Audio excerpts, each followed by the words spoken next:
おはようございます。画家の小木曽です。今日はですね、こちら後ろに見えてます、40号ですかね、のベネチアの描き方をお見せしたいと思います。今日はぐーっと短くしておりますので、ぐっとね、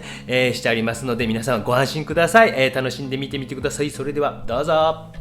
それでは解説をしていこうと思います。白味を施したマスキングをした状態ですね。白味、もうここまで、すみません超ショートカットしておきました。白を塗って、まず空の方からですかね、白を塗っていってます。大きい絵ですよね。大きい作品ですんでね、同時にいろいろいっぱい描いて仕事はどんどん増えていきながら、なかなかね、で叩き筆で叩いていっております。なかなか初めて見るという方ね、これいきなり何してんねんって感じかもしれないので、よかったらですね、他の動画、こういった動画とか見ていただけると、もう大体のことはお伝えしておりますので、マスキング外したらこんな感じになりますよとかっていうのをね、お見せしておりますので、よかったらそういうのも見ていただけると助かります。もうだいぶ早送りしていきますね。一箇所一箇所色塗り分けていってるから大変なんですよね。もちろんマスキングも大変なんですけども、もうなんか仕事自体慣れてしまったというか、慣れは良くないとよく言ってるんですけど、そんなに苦ではないんですよね。こういうのがね、なんか変わった人ですよね。珍しいタイプかもしれませんよね。苦痛なのはなんかどっちかというと会議とかそっちの方がよっぽど苦痛ですね。それよりも淡々としてることを案外できるという、これがなんか特殊能力的な部分なのかもしれませんのでね、面白いかなと思います。絵の具が乾燥したらマスキングを剥がします。だいたい 2層今の作業はしますけどもね、2層ぐらいやってマスキングを剥がします。この作業好きですね。ベリベリベリと剥がしていきながら、で1層塗ってこういう風にマスキング剥がしていったら意外と下地の線って見えるんです。私の場合はなんかやっぱ明るい色が出てくると暗い中にある線とかも見えてくるということで、なんかですね、まず僕は壁とか明るい面、壁の明るい面、屋根は3番目ぐらいにありますかね。1回目のマスキングはだいたい明るめの壁、2回目はちょっと暗い影になっている壁で、3回目は屋根という、もう本当に全部をお見せしてますね。でもすごい自分で編み出した方法なんで、もうこうやってさらけ出してね、皆さん真似した方してみてください。お木曽先生のやり方やってみんな突っ込むんじゃないですか。そんな感じで別にいいと思います。こういう私の中では作業を分けているというと変ですけども、墨入れしたりとかですね、なんか一個一個が違うから飽きないで済むのかなっていう気はします。でもその中でもまたバリエーションとかいろいろ新しい挑戦とかもしていくんですけども、さすがに25年ぐらい絵描いてきましたんでね、ある程度方法論はあって、でもその中でやっぱり1層目が終了しましたね。明るい壁のとこだけが塗られた。でまた2回目のマスキングカットしてるところは、カットしました。そしてまた色を塗ってってます。やばい動画撮るの忘れてたということで途中から取り出してますけども、後ろに見えてる絵の方もですね、もう描き方の動画をお見せしてますんで、見たっていう人もおられるかもしれません。もうこうやってどんどんもちろん全ての作品を動画化しているわけではないので、展覧会など来ていただけるとね、こうやってやったことをこうやってやってはったなっていうことも見えますし、またですね、動画に出てないものも出てますのでね、展覧会など来ていただけると楽しんでもらえるんじゃないかなというふうに思いますよ。で、2回目のマスキングが終了し、またベリベリと剥がしていく。だから絵の具やっぱ乾かす時間待っているんですね。他の絵を描いてまた待ってまた乾かしてとかっていうことをしていってます。皆さんのどうですか、お子さんとかおられたらね、邪魔しに来られたりしませんか。だからなんかあまり絵の具使ってる時に3歳児と1歳児なんで邪魔しに来られたら困るんで、皆さんどうされてたんですかね。うまいことその時間を見計らって、やります。最近はあんまりお邪魔はしてこなくなりましたけど、今度は次男がやってくるでしょうねっていう感じなんですけどね。長男ももうちょっとしたらお手伝いしてくれるようになるんちゃうかなと、4歳ぐらいになったらできるようになるんちゃうかなって期待はしていますけどもね。あんまり期待しすぎるとね、ただ絵描きになってほしいとは全然思いません。そしてまた3回目のマスキングで屋根ということでございます。屋根のところで、これはだいたい一番明るい鮮やかな色から僕はだいたいやっていきます。絵の具ってやっぱりパレットの上で混色していくと徐々にサイドっていうの鈍くなっていったりするの。もうこれまた切りましたね。なっていきますね。まず一番ビビッドな鮮やかな色を、ビビッドって何かありましたね。テレビ番組ですっけ。ビビッドなものを置いていくということで、でこの屋根なんかはこの最後にまたテンペラ絵の具というので油絵で1回2層塗って最後テンペラ絵の具というのでまた塗るんです、僕は。なんでテンペラ絵の具かというと、やっぱりこうサイドがすごい高いしカラッとするんですね。カラッとする。なんかちょっと表現がなかなか難しいんですけども、油絵の具ってどっちかというとしっとりしとるんですけども、カラッとする。どうですか皆さん、唐揚げはカラッとした方がいいですか？知りませんけども、そういうこうカラッと、これはテンペラ絵の具かもしれませんね。全く同じ色を作って塗ろうと思ってるんですけど、やっぱ若干違うんで、その若干違うのもなんか重なりによって後でこう削ったりするんですけども、若干違うのも削って違う色が出てきたりして、それが結構複雑になるんで、全く同じ色を頑張って作ろうとしているわけではなく、ほんの少しは変わっても、ただ光の方向性とかがこうでかあで、これはあんまり光の方向性分かりにくい絵なんですけども、あだこうだっていうことを考えながら屋根の色を塗っていっておりますね。こうテンペラ絵の具で塗っていって、そしてまたメリメリと剥がしていくという作業をしていくわけです。すみませんね、早送りを3回目のマスキングでここぐらいまで行きましたよっていうことで、メリね。これも半年近くやっぱなんだかんだダラダラとかかってしまいますもんね。違う絵とかも同時に描いていってますから、ダラダラとこうかかっていくわけですね。何枚同時に描いてますかってもう聞かれることも多いですけども、ようわからないです。7、8枚かもしれませんし、10枚の時もあれば、もうじゃあいつ終わるんですかって言ったら、もうなんとなく諦めに僕は近いですね。最後ネチネチやりたいんですけど、もう次の仕事行かんとあかんなっていう感じでやってますね。だからこうよく聞かれますもんね。どれぐらい時間かかりますか？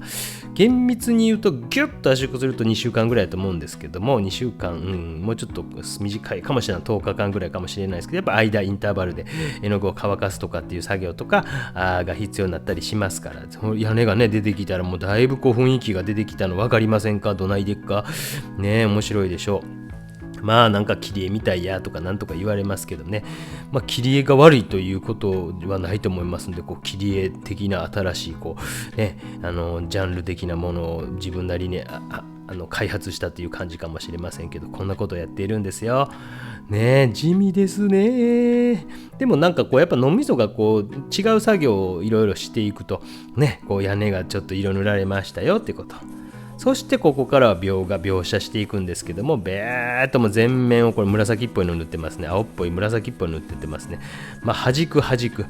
でここからは書き込みとかをしていくわけなんですけども、屋根のところを削り出しとかをちょっとお見せしなかったかもしれないですね。でティッシュで拭き取って全面に油を塗布しておいて、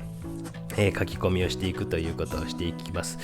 いろんなもののもっと初級編的なのまたやらんといかんのかなと思いつつ、でもライブ配信が一番なんか初級編的なことをやっているつもりなんですね。1日で油絵描いてみたりとか、あんまりこうでそういうのの応用編、もう超応用編となってくるとこういうことですね。だから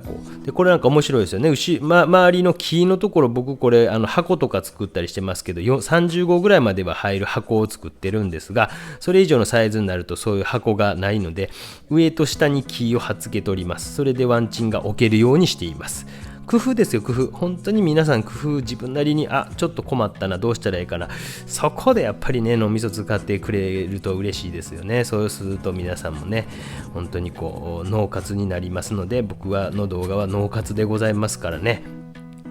筆で叩きました。そしてちょっと細かい描写もしていこうかなということで、やっぱ影をグレーズで描いていくというね、グレーズをしてちょっと汚れたようなこのドゥオーモの形、をこういう風に追っかけていって、ベネチアですね。ベネチアまた行きたいですね。いいですよね。やっぱ止まらんとね、ベネチアなんか宿泊してやっぱ朝とかすごいいいですよ。ここも20何年前に学生時代に行って登って、久しぶりに2018年やったかな、コロナになる前に登りまして、わーすげえなと思いました。朝と夕方登ったかな。それだけで光が全く逆になりますからね。そういうのすごく面白いですよ。皆様もそういう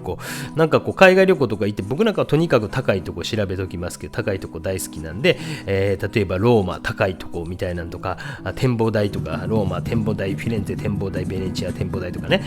調べておいて、なかったらその画像を例えば英語翻訳かなんかにぶち込んで、ローマ高いとこみたいなのを英語で検索してみたりとかすると、また画像が出てきて、これどこやろうなみたいな感じで調べたりとかしていくっていうのが楽しいんですね。日本の風景とかもねちょっとずつ増えてきて、本当にコロナになってまた新しい自分のあれが増えてきたんですけども、やっぱ海外の先生のこういう俯瞰系の作品が好きですって方もおられるので、そういう方のためにもこういうのまた書いていったりします。そして細かい描写をしていきますけども、これがだいたい4日かもうちょっとか5日6日ぐらいやったかな、ちまちまやっていきましたかね。こういう細い線でちまちま書いていって、この筆なんかはそんな高い筆じゃないですよ。私の動画の中でちょこちょこ紹介している、10本800円か900円ぐらいの筆みたいなものも使いますし、逆に高いような筆も使いますし、結構筆もいろんな筆を使ったりしていますよね。しています。で、書いていきながらネチネチ書いていきます。なんか苦痛ではないけども、退屈な仕事かもしれないですけど、ちょっと離れた時にそこだけがギュッと密度が上がってたりして、わっとかっていうふうに思うんですよ。で、ちょっとこれ透明色系みたいなので、ちょっとディティールを書いたり、不透明系、要は白とかを混ぜたようなんで、ディティールを書いたりとか、そういうふうにもう最後の最後完成に向けて、で、完成に向けて最後細かい描写をネチと細かい面相筆をですね、僕は調子がいい筆はこうやってマスキングテープを今これ調子ええでということでつけておいたりとかします。そして最後こうやって密度で、この時もなんかですね、ベタっと不透明の絵の具を塗ることもあれば、透明層系で薄く描くこともあればということで、いろんな絵の具の使い方をその段階でもしてあげるようにしております。意味わかりますかね。ちょっとベタっと覆い尽くすような絵の具を使ってみたり、そこでやっぱりバリエーションというのをつけてあげると、グレーズをしたような薄い層がかかっているところもあれば、不透明でベタっと描いているようなところもあれば、様々になってきますよね。ヤスリで、ちょっとヤスったようなところもあれば、複雑になっていく表情になっていくようにしていっているということで、以上短めの動画にしておきました。よかったら繰り返し見て、ここの部分面白かったな、あの部分面白かったなということで、また感想とかいただけると嬉しいです。本当に今日もご視聴ありがとうございました。最後はですね、サインを入れて、終わりとしますが、ちょっとディティールをもう少し長めにお見せしておりますので、よかったら最後までご視聴いただければと思います。よかったらチャンネル登録、グッドボタンいただけると嬉しいです。おじさん頑張ります。それでは本日もありがとうございました。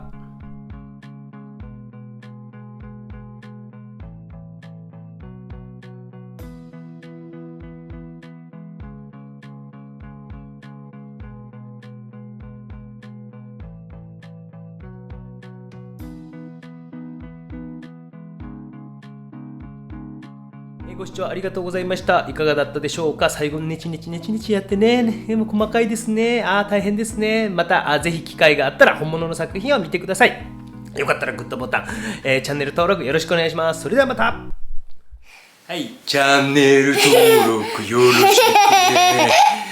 SNS もやってますね。よろしく。